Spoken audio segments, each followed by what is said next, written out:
A seemingly ordinary school day in March 1987 in Kyiv, Ukraine, took a shocking and tragic turn. Students and staff at school number 16, who had been going about their daily routines just hours earlier, suddenly began complaining of weakness, joint pain, and nausea. Sixth graders staying late for after-school activities and adults attending a staff meeting were soon fighting for their lives. What could have caused such a widespread and mysterious illness? The answer remained elusive, and the condition of the victims continued to worsen with every passing hour. Some people collapsed right there in the school hallways, unable to stay conscious. Adults felt their arms and legs go numb, and the school nurse who rushed to help was left completely puzzled, unable to make sense of the chaos unfolding around her. On March 17th and 18th, 1987, the hospital admitted 3 sixth graders, 4 teachers, a speech therapist, the school nurse, a librarian, a driver, the cafeteria manager, and a technician who had been fixing the refrigerator. All of them reported severe weakness and crippling joint pain.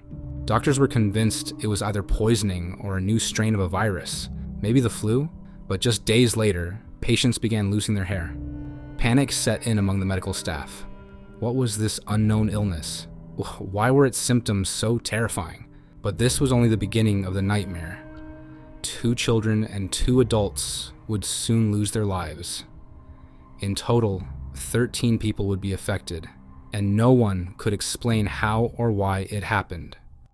As soon as reports of mass poisoning emerged, an investigation was launched. Authorities sent a request to the sanitation department to check for pest control measures. One theory suggested that a student might have brought a radioactive object to school, possibly a remnant of the Chernobyl disaster that had occurred just a year earlier, in 1986. Specialists inspected the ventilation systems and measured radiation levels throughout the building, but all efforts proved fruitless, leaving the cause of the poisoning a complete mystery. The investigation revealed that all the victims had eaten in the school cafeteria, shifting the focus to those responsible for food preparation. However, it was discovered that Natalia Kukarenko, the dietitian in charge of the meals, had died just weeks before the incident. The official cause of death was listed as cardiovascular failure, but could her death somehow be connected to what happened at the school? This revelation only raised more questions. Natalia's body was exhumed, and traces of the toxic metal thallium were found in her remains. Later, the investigation uncovered that the poisonings might have started earlier, with several individuals, including students and school staff, experiencing similar symptoms. And that's when the investigation turned its focus to the dishwasher. Someone who had gone completely unnoticed. She seemed like an ordinary cafeteria worker, quiet and unassuming. But beneath that simple, unremarkable exterior lay a dark and chilling secret. Little Tamara, born in 1941 in Tula, Russia, was the 4th of 6 children in her family. She was an obedient girl who happily helped with household chores and worked hard to earn the trust of the adults around her. At school, she studied diligently, striving to make her parents proud and live up to their expectations. Over time, Tamara noticed something unsettling about her parents' behavior. People they didn't like would suddenly fall ill or disappear. Tamara's first shock came when she discovered that her father had poisoned his own brother for defying the family's wishes and joining the military. For the young girl, it was a turning point. She couldn't comprehend how someone could kill a person they knew and loved. But for her parents, this was simply normal. Alongside her childhood games, Tamara began receiving her first lessons in poisoning. To demonstrate her skills, Tamara's mother, Maria, poisoned a neighbor who frequently blasted his television too loudly. Tamara witnessed this firsthand and absorbed her mother's philosophy. Instead of complaints or open conflict, it was better to maintain an appearance of friendliness while using poison to deal with particularly troublesome individuals. Over time, Tamara began putting what she had learned into practice, and she started to derive a twisted sense of satisfaction from it. Tamara proved to be an exceptional student of her parents' deadly lessons. Her weapon of choice was the incredibly toxic, odorless, and tasteless substance, liquid thallium. Thallium is a highly toxic metal, completely undetectable by taste, smell, or color, and it easily dissolves in water, making it nearly impossible to spot. Early symptoms of thallium poisoning are often mistaken for those of viral illnesses, as they include vomiting, diarrhea, weakness, and general malaise. However, thallium quickly targets the nervous system and internal organs, causing severe damage, along with its telltale sign, hair loss. Just 1 gram of this deadly substance is enough to kill a person. Tamara's chilling transformation reached its climax when she put her deadly knowledge into practice for the first time. Her first solo murder was her own husband, a long-haul truck driver. He was a good man who provided for the family and earned a decent living. But her insatiable thirst for control and financial gain drove her actions. She didn't want to share money or their apartment. She saw him as nothing more than a burden standing in her way. When her husband set off on his final trip, Tamara already knew what she was going to do. She had been poisoning him in advance, adding small doses of thallium to his food and drinks. He began experiencing severe pain in his legs, extreme fatigue, and noticeable hair loss. During the trip, he complained to his driving partner that he couldn't feel the pedals and was struggling to control the truck. Hoping to help, the partner suggested they take a break by the river, thinking a dip in the water might improve his condition. But as the man dried his head, clumps of hair were left behind on the towel. Shortly after that, her husband died. The doctors ruled it a heart attack. Tamara became the legal heir to his apartment and all of his belongings. Wasting no time, she sold the apartment and used the money to move to Kiev, Ukraine, where she started a new life, this time as a full-fledged serial poisoner. In Kiev, Tamara married a young and handsome man named Oleg Ivanutin. She liked Oleg, so she decided not to kill him right away, as she had with her first husband. Oleg worked as a bus driver and didn't own an apartment, but his parents did. They had a piece of land and a house, which quickly became Tamara's target. She started dreaming about turning their land into a pig farm, where she could make money selling meat. All her thoughts revolved around accumulating enough wealth to buy a black Volga, a coveted symbol of success in the Soviet Union. When Tamara met Oleg's parents, she immediately took a dislike to her mother-in-law. The tension escalated when the mother-in-law declared that Tamara wouldn't be allowed to register her residency in their home unless she had a child. This condition only deepened the animosity between the two women. What the mother-in-law didn't realize was that her fate had already been sealed. One day, during a visit to Oleg's parents, Tamara helped her mother-in-law prepare lunch. Everything seemed perfectly normal. The family gathered at the table, and Tamara played the role of the ideal daughter-in-law. But for Oleg's father, this meal would be his last. That evening, he fell gravely ill, suffering severe pain in his legs, unable to walk, and wincing in agony at the slightest touch. The next morning, doctors were called and diagnosed him with a flare-up of polyarthritis, prescribed medication, and sent him home. Tamara played the role of a caring daughter-in-law, insisting on staying with Oleg's parents to care for his ailing father. She fed him with a spoon, placed a warm compress on his legs, and appeared completely devoted to his recovery. But in reality, it was all part of her plan. The old man died in the middle of the night, writhing in agony, and no one suspected that he had been poisoned. At the funeral, Oleg's mother began to feel unwell. Seeing his mother suffering, Oleg asked Tamara to fetch her some medicine. Tamara complied, but before handing it over, she added thallium to the dose. The mother-in-law drank it, and almost immediately, her condition worsened. She complained of nausea, dizziness, and a white film began to form on her lips. Oleg's mother, panicked and desperate, cried out that she had been poisoned. Among the mourners, one woman claimed to have seen Tamara add something to the small bottle of medicine.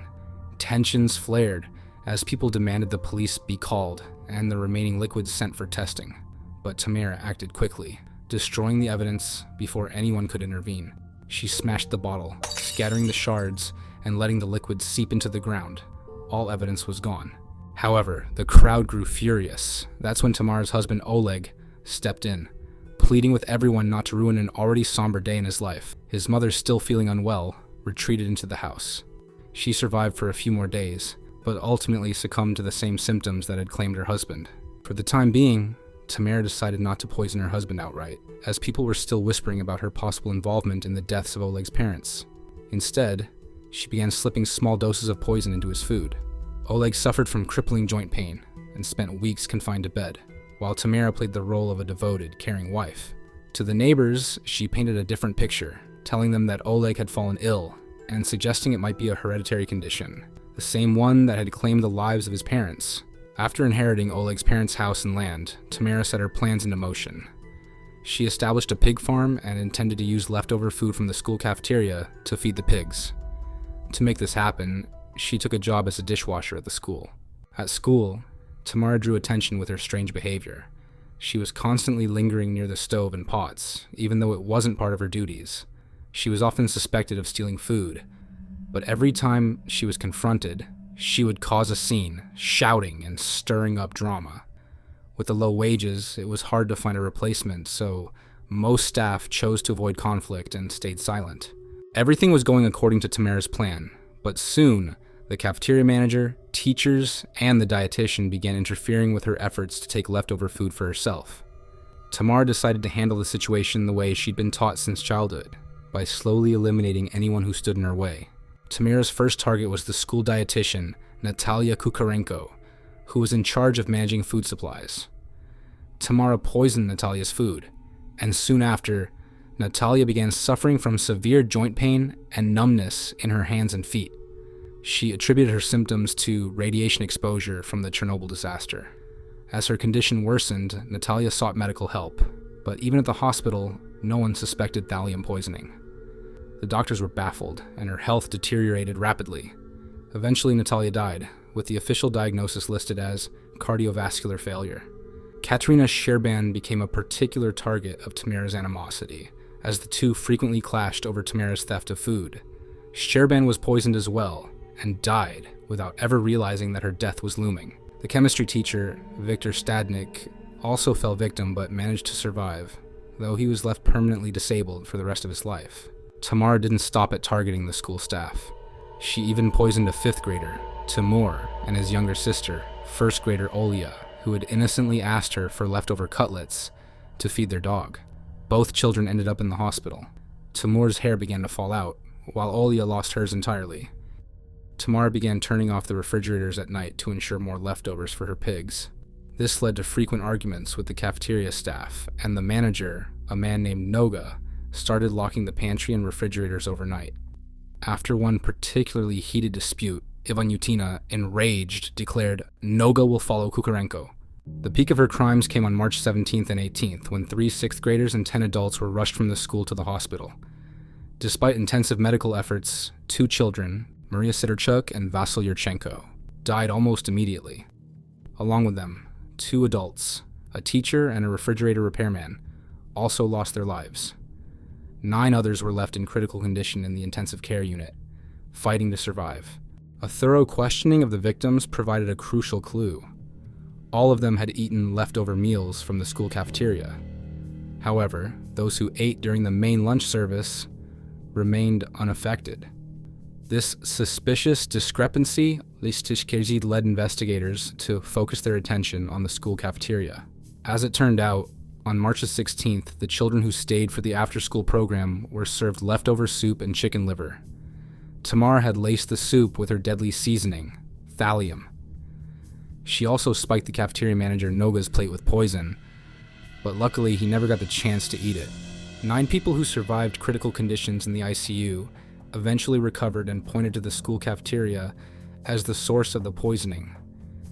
Additionally, the exhumation of the school dietitian, Natalia Kukarenko, who had died a month before the incident, confirmed the presence of thallium in her tissues. Despite the lack of direct leads, investigators took note of the strange behavior of the school dishwasher, Tamara Ivanutina. She actively obstructed the investigation, was openly rude to detectives, and did everything she could to interfere with the cafeteria search. When asked to step outside, she caused a scene, an outburst that only made investigators take a closer look at her possible involvement in the crimes. During a routine document check, investigators discovered that Tamara Ivanutina's work record was a forgery. Her real employment history revealed a previous conviction for illegal profiteering, which legally prohibited her from working in any child-related institutions. Investigators began questioning Tamara's neighbors and uncovered a pattern of mysterious deaths surrounding her. They also learned about the strange illness afflicting her current husband, Oleg Ivanutin. He suffered from numbness in his limbs, weakness, and severe hair loss. After a fruitless search of Tamara's home, investigators were beginning to run out of leads. But then they stumbled upon a seemingly insignificant cabinet by the window, one that had gone unnoticed until now. At first glance, everything inside seemed ordinary. Threads, needles, and sewing supplies. But one item still stood out, a seemingly unremarkable bottle of lubricating oil. Its unusual weight raised suspicion, prompting investigators to confiscate it for further analysis. The results confirmed their worst fears. The bottle contained a water-based solution of thallium, the same deadly poison used in the murders, a substance impossible to obtain in any regular store. This substance was used in geological research to separate minerals, but obtaining it on the open market was nearly impossible. Investigators launched an inquiry into the source of the solution and quickly uncovered its supplier, a laboratory assistant who had been providing Tamara with thallium for the past 10 years, believing it was for rodent control. She had no idea of the true sinister purpose behind the deadly substance. During interrogations, Tamara confessed that on March 16th she had poisoned the children in the school cafeteria as punishment for refusing to help rearrange chairs. The teachers became victims because they forced students to finish their meals, something that worked against her plan. Tamara wanted leftovers to be discarded so she could collect them for her animals. In her twisted logic, the poisonings would create distrust in the school's food, leading to more waste, which she could then use to feed her pigs. This confession was a turning point in the investigation, eventually leading to the entire Maslenko family. Police uncovered that Tamara's parents, Anton and Maria Maslenko, along with their third daughter, Nina Matsibor, were also involved in a series of poisonings. Like Tamara, Nina had mastered the family craft and used her skills to murder her husband. Shortly after their marriage, her husband fell seriously ill, and Nina convinced him not to seek medical attention, promising to heal him herself. He died soon after, and Nina inherited his apartment. Despite investigators' best efforts, the search of Tamara's parents' home yielded no solid evidence. But soon, her mother Maria gave herself away. She baked pancakes and brought them to a neighbor, a woman receiving a generous disability pension, money Maria secretly hoped to claim for herself. However, the neighbor, sensing something was off, refused to eat the pancakes and instead fed them to her cat. By the next day, the animal was dead. Alarmed, the neighbor immediately contacted the authorities. The Maslenko family was arrested, and during interrogations, they showed no remorse. In fact, they spoke about their murders in chilling detail, with a disturbing sense of pride. During interrogations, Tamara initially wrote a full confession, detailing her crimes with unsettling precision. She described in horrifying detail how she experimented with poison doses on animals to determine exactly how much thallium was needed to make someone merely fall ill and how much would ensure their death. Later, Tamara tried to change her story, claiming that her confession had been made under pressure. She refused to give any further statements, but by then, it didn't matter. Investigators had already gathered enough evidence. The proof was undeniable. Tamara was responsible for 20 poisonings, 9 of which ended in death. In total, the investigation confirmed 40 poisonings carried out by the Maslenko family, 13 of which resulted in death. The trial of Tamara Ivanutina and her family turned into a spectacle, drawing crowds of spectators. It lasted for 3 months, and every session was packed to capacity. Relatives of the victims, acquaintances of the Maslenko family, journalists, and curious onlookers all wanted to catch a glimpse of the people who had mercilessly killed for personal gain. Tamara was sentenced to the highest form of punishment, death by execution, along with the confiscation of her property. Her father, Anton Maslenko, received 13 years in prison. Her mother, Maria, was sentenced to 10 years, and her sister, Nina Matsibora, was given 15 years behind bars. All 3 were also ordered to reimburse the medical expenses of the survivors. During her final statement, Tamara refused to admit her guilt or apologize to the victims' families. Instead, she defiantly declared, "I wasn't raised that way," showing not a hint of remorse. The sentence was carried out on December 6, 1990. Ivanutina was executed by firing squad, becoming the third and final woman in Soviet history to be sentenced to death. Tamara's parents died in prison before completing their sentences. Nina, after serving part of her time, was released in independent Ukraine, and after that, she vanished without a trace. The crimes of Tamara Ivanutina and her family serve as a chilling reminder of just how fragile our sense of security can be, even in the most familiar places. A school, meant to be a space of joy and growth, became the scene of a horrific tragedy where betrayal lurked in the most unsuspecting place, the food meant for children. This story underscores the importance of vigilance, even in everyday life, because evil can surface where you least expect it.